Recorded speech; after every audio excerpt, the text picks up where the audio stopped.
Tetap di Sportcast Nusantara TV. Yang tadi Bung Ropan, Ya. di kalangan netizen muncul nama-nama lama juga. Kan juga nggak haram katanya. Seorang Ivan Kolev pernah berhenti, masuk lagi. Alfred Riedel pernah berhenti, mimpin lagi timnas.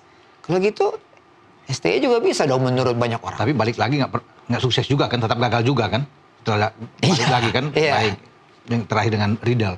Saya pikir wajar kalau banyak netizen yang mungkin masih belum move on dengan keadaan yang ada, bahwa ketika dia lagi sedang bagus-bagusnya, menang 2-0 lawan Arab di GBK, Marcel bikin 2 gol, 1 brace, kemudian di luar dugaan seperti petir ada angin, tiba-tiba di-cut.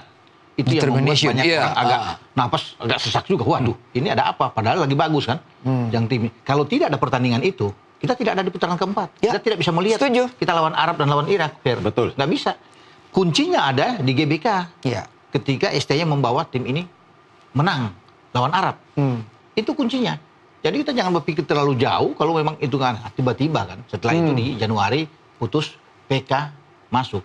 Oke, kalau putus tiba-tiba pelatih yang datang itu dengan track record yang yang bagus. Misalnya yang kita bahas tadi, Van Bommel yang muncul, Van Bronckhorst yang datang. Orang akan menerima karena orang lihat dengan rekor, oh ini bagus.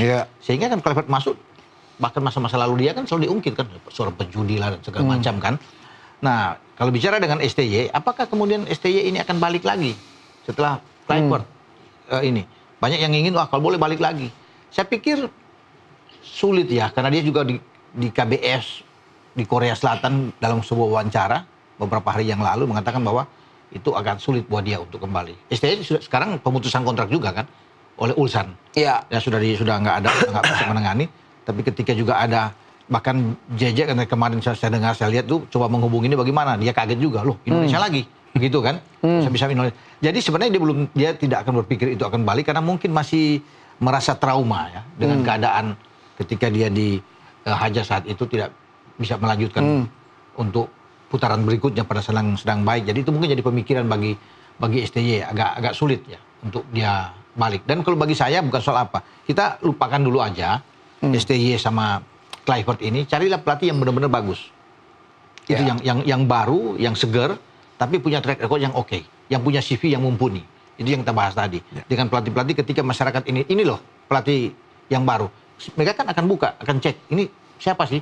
Oh ini bagus. Nah, misalnya kalau Bento tadi yang saya bilang, kan sudah pernah di Korea, 4 tahun di Korea. Itu luar biasa. Dia oke kalau bisa dikatakan. Sampai di Uni Emirat Arab. Juga Halilhodžić itu kan nggak bisa diragukan lagi. Jadi orang nggak bisa terbantahkan. Kalau orang mau bilang, Aljazair aja bagus, Maroko juga bagus, dia bisa bawa. Jadi itu pelatih jangan salah langkah, jangan buru-buru. Tetapi juga kan harus dipikirkan Boy, karena bulan depan itu sudah ada FIFA Matchday dengan 2 pertandingan. Siapa yang ada di pinggir lapangan itu untuk bisa menangani tim Indonesia?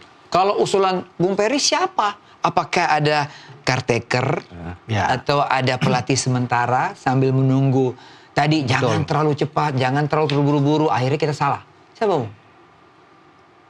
Dengan kekecewaan kemarin, mungkin masyarakat pecinta sepak bola mungkin masih belum menerima gitu ya. Masih belum menerima kekalahan kemarin, maka pecinta bola kepingin STY kembali lagi untuk membangun sepak bola nasional ini ke depannya lebih bagus lagi, Bang Ropan ya. Yang saya tanya siapa nih untuk dalam waktu dekat nih menurut Bung Ferry?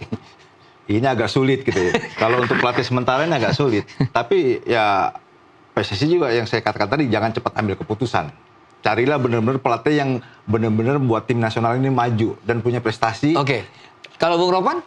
Kalau misalnya kalau Bento misalnya yang diambil, Paulo Bento. Untuk sementara ini, untuk dalam 1 bulan ini, ambillah Tavares. Bernardo Tavares dari PSM yang sedang mundur. Berarti dari Liga 1. Liga 1 misalnya, untuk taruh sana. Dan ada pelatih Belanda loh, asal Belanda juga. Rickering, iya. Ya, tapi kan dia di Dewa. Masih bekerja untuk Dewa. Ini kalau Tavares sudah enggak kan? Ataupun pelatih dari Persib. Boyan masih bekerja untuk Persib. Tapi ini kan sudah free. Boyan Tavares sudah mundur. Dan kalau dari Portugal ke Portugal kan enak. Bridgingnya enak. Enak. Bahwa dia bawa itu Bernardo yang berdiri untuk 2 FIFA Matchday, kemudian menyerahkan itu nanti ke misalnya FIFA Matchday berikut kan itu bulan Maret 2026.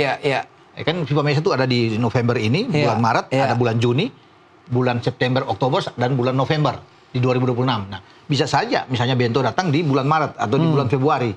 Tapi sekarang dibawa oleh Tavares. Ini kan hanya berandai-andai kalau bisa terjadi. Sehingga perpindahan tongkat estafet itu berjalan dengan baik. Ya komunikasi juga bagus kan antara Tavares dengan Bento kan. Dan dia tahu, Tavares tahu siapa Bento. Levelnya oke banget boy. Ini cuma saya berbicara bisa ke sana aja, bisa lihat. Semoga ini bisa terwujud. Gitu kan? Oke, kalau itu cukup mudah ya mengambil Tavares ke Tavares kan timnas ya. Dia masih kosong, ya. Sekarang ini masih nganggur dalam arti. Pakai aja dulu sementara. Dan dia kan pelatih bagus, bawa PSM juara. Sebelum ini kan beberapa tahun lalu di juara di Liga 1. Iya dong, pelatih yang oke. Dan dia bisa pegang kok tim ini. Dan dia mengenal kan atmosfer sepak bola Indonesia. Karena dia sudah melatih di Liga Super. Semua dia tahu pasti. Dan dia mengikuti.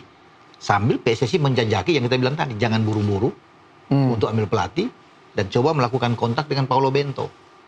Gitu kan. Untuk bisa mengambil dia. Ini pelatih bagus. 56 tahun yang saya pikir disiplin bagus. Dia tahu bagaimana melatih Korea Selatan. Tahu sendiri pemain Korea Selatan. Biaya murah lagi ya. Ya. Itu. Nggak terlalu mahal juga. Itu akan menjadi perhatian dari PSSI untuk memakai Paulo Bento. Itu jauh lebih bagus dibandingkan Patrick Kluivert.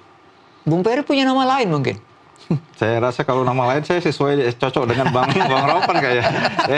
Saya rasa saya lihat mah memang bagus pelatih dari PSM ini ya. Gitu. Ya PSM, Tavares oke untuk sementara ya. Tavares ini selama dia nganggur, apa salahnya kalau kita coba kan gitu. Untuk kita menunggu pelatih baru yang akan datang nanti. Dan pemain Liga Super semua kan pasti dia tahu semua kan. Udah pasti tahu. Karena pernah berhadapan dengan dia kan semua. Dan tahu juga karakter juga ya. Dia tahu karakternya juga. Ini usulannya menarik ini ya. Dan dia bisa kasih masukan ke Bento kalau Bento yang dadi enak kan. Sama-sama berbahasa Portugal yang enak ini loh pemain-pemain ini A, B, C bagus. Ya semoga pembicaraan kita ini didengar oleh PSSI.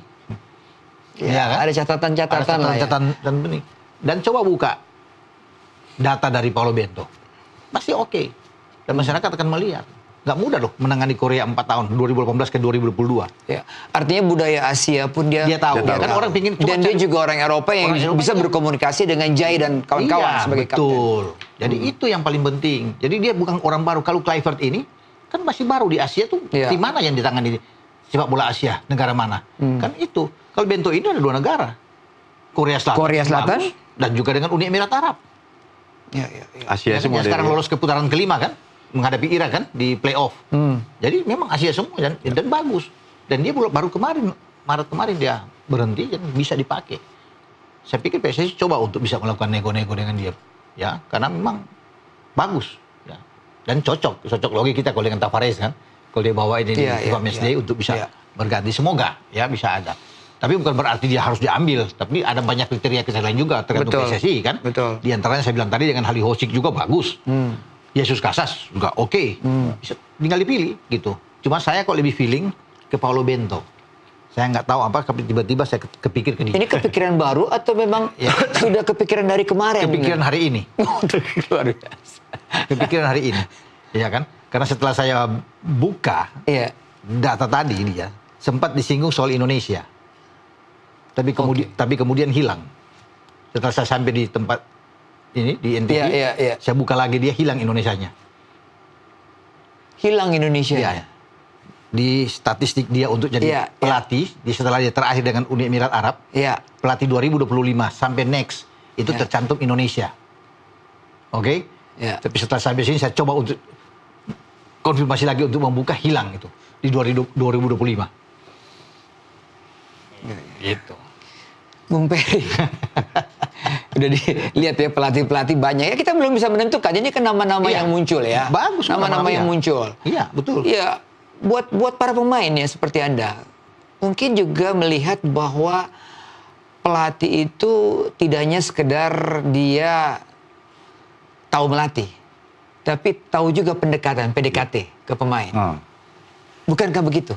Saya rasa memang kunci pelatih yang sukses itu pinter mendekatkan ke pemain. Mungkin secara personal juga, secara tim juga. Saya rasa memang kuncinya itu, saya juga pernah mengalami juga beberapa pelatih yang pinter pendekatan ke pemain. Bicara dari hati ke hati gitu ya. Jadi alhasil semuanya itu, masalah yang ada itu ketemu. Jadi semuanya itu kerja di lapangan juga klop gitu loh. Jadi sehati, sejalan. Jadi semuanya sukses gitu loh. Kalau pelatih tidak pinter tuh mendekatkan ke pemain, ini bahaya. Pasti ada gap nantinya gitu loh. Gap itu saya lihat terjadi pada STY dengan Mes. Mereka sudah ada perdebatan, gitu. Ya mungkin dengan alasan Mes juga yang sedikit cedera atau apa, tapi kan STY ini kan kalau saya lihat memang orangnya yang tegas, gitu. Jadi salah satu pelatih yang memang benar-benar harus kita idam-idamkan, yang ideal itu pelatih yang pintar, harus pendekatan dengan pemain. Harus tahu pemain. Saya pelatih, Boy pemain. Saya harus tahu, wah ini maunya orangnya apa nih, maunya si Boy. Jadi saya harus tahu. Jadi Hank Williams tahu banget tentang Anda waktu itu. Persis banget tahu saya. Baik di luar maupun di dalam, gitu loh. Tahu juga Anda nakal gitu ya. Tahu, tapi tetap saya memberikan kerja lebih dari 100% buat dia. Oh, itu tuntutan dari seorang pelatih. Saya berbuat apapun di luar lapangan itu terserah saya. Ya, tapi di dalam lapangan tanggung jawab ya. Tapi di lapangan saya harus lebih dari 100% kerja. Itulah yang membuat dia angkat tangan ke saya itu.